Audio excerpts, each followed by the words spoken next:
Anyway, this is Operations Officer Windfall in Seattle, Washington. This is an after report. I had to do some police work, but it kind of resulted in being an anti-terrorist agent.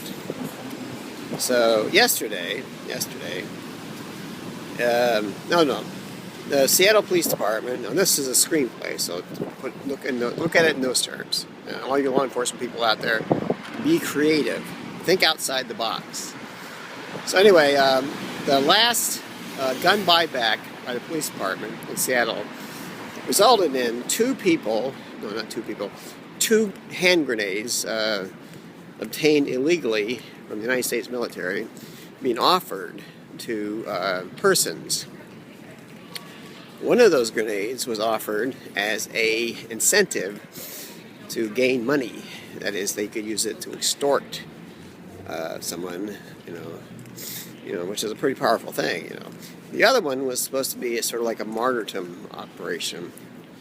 That means they were supposed to. This is the way that was working. The hand grenade would be given to a person who was willing to blow themselves up in a public place and create carnage. Hopefully, for them, the terror monkeys, in a tunnel or subway, and therefore cause a cave-in and massive casualties. And so anyway, and their family would be provided for with a fairly sizable sum from the terror monkeys. The other hand grenade was auctioned to the highest bidder, and it fetched a pretty price from one of the drug cartels in Mexico. Anyway, so St. Patty's Day, that is yesterday, no, not St. Patty's Day, it's today. The St. Patrick's Day parade in Seattle on Saturday, March 16th, 2013, had, oddly enough, like two men strolling along the street with a baby carriage, two Mexicans, a fairly large baby carriage, suitable for sort of like a dwarf or some kind of very small adult to hide in.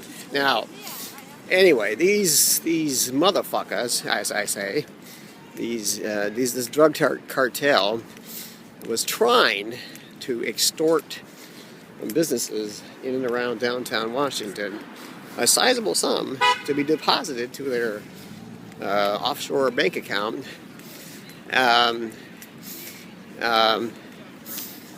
So that if they said this was the deal. The deal was if they showed the serial number of the hand grenade, they showed a newspaper clipping. They demonstrated some footage of what a hand grenade can do from some file they found somewhere. So anyway, they kind of like slipped this little information to the businesses in Seattle, and some of them are very prominent businesses, national chains, and said, if you want us not to blow up this goddamn hand grenade amidst the St. Patrick's Day parade on March 16th, you will deposit, let's just say $2 million in our offshore account, and then we promise we will not do that. In fact, we will give you the hand grenade as a bonus, but it won't be blown up. It'll just be wrapped in a red bow with yellow trimming. So anyway, that was the deal.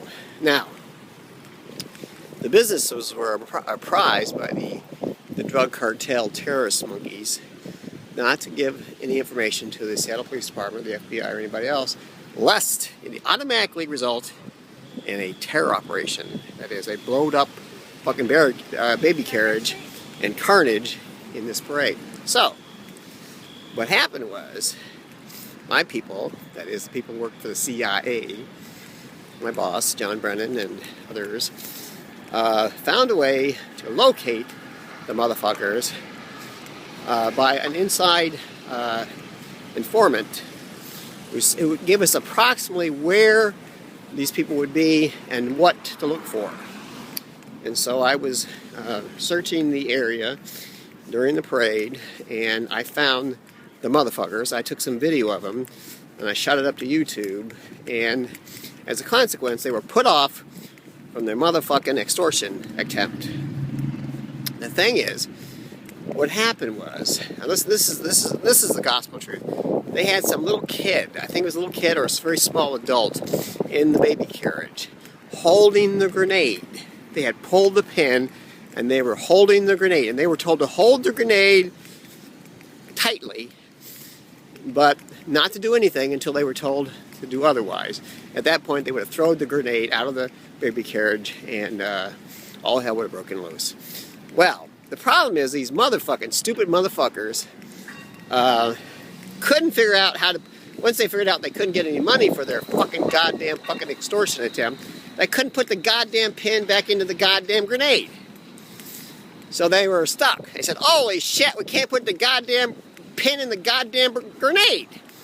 Well, anyway, so this is Sunday, St. Patty's Day, March 17th. What happened was, since they couldn't put the pin back in the grenade, they had to get rid of it. But they had to do it in such a way as to not have them pinned as the person who owns a illegal hand grenade. So they tossed the grenade this morning from a balcony of I think the Warwick Hotel, onto a construction site, and there was like a fairly decent bunker, suitable basically for basic trainees. I know, I went to basic training. I couldn't throw the hand grenade because I guess I didn't duck when they told me to duck. Yeah, you're some fucking CIA motherfucking spook. Anyway, it went off, and it created like an incredible loud noise and shock, concussion, setting off several car alarms. But it was disposed of, so the motherfuckers got rid of their grenade. The thing that concerns me is that this other grenade, the one supposedly to be used by some martyr, some fucking asshole, is still loose. It's still loose. And so I'm concerned. But remember, I'm dealing with, I have to deal with other things. I have to deal with, North Korea and the rogue group that has a nuclear weapon and some kind of sarin gas and blah, blah, blah, blah, blah, and all this shit. And I do that all the time.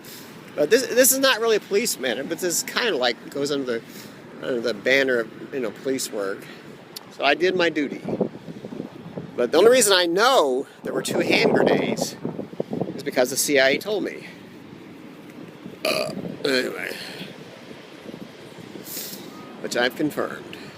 Now the question is, if you live in a fucking city where all these goddamn stupid motherfuckers, every goddamn idiot in the fucking world is trying to get so much goddamn money they can go out there and fuck each other in the ass all goddamn day.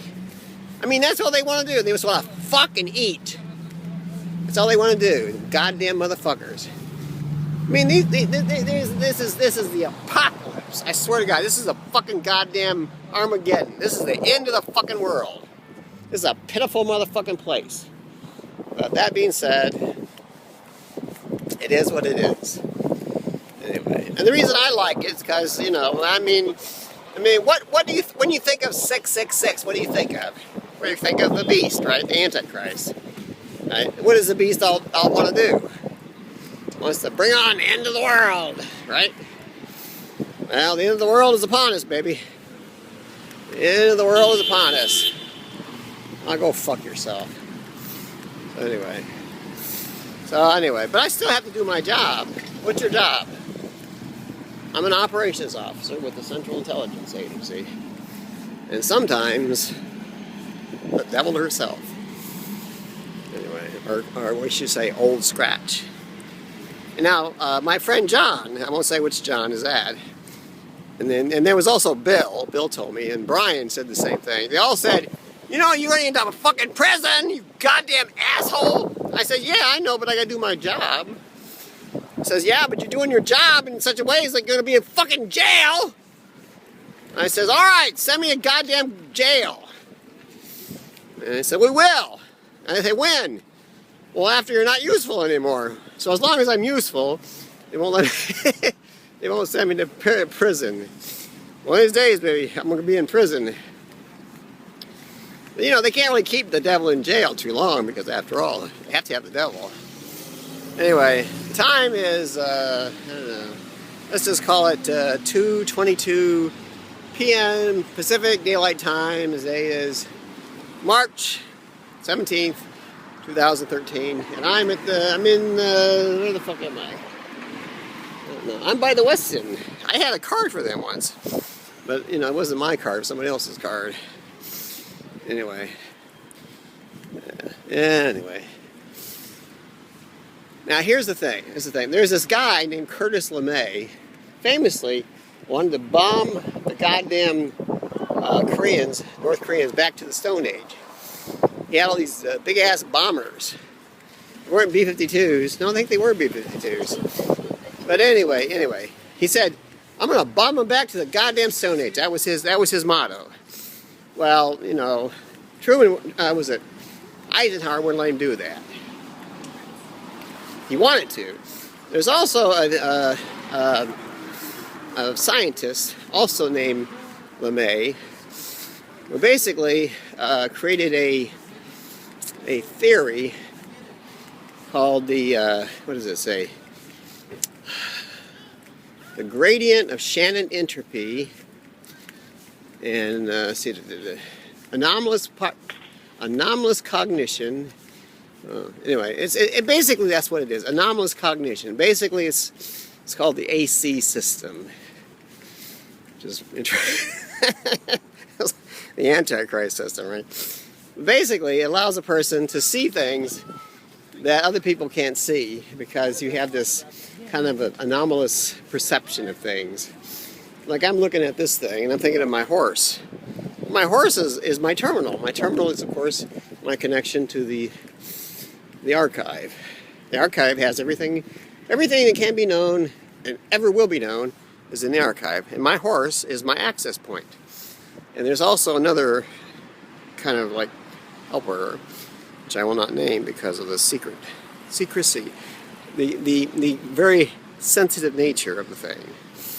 Anyway, hey, I'm gonna make a good damn film, I swear.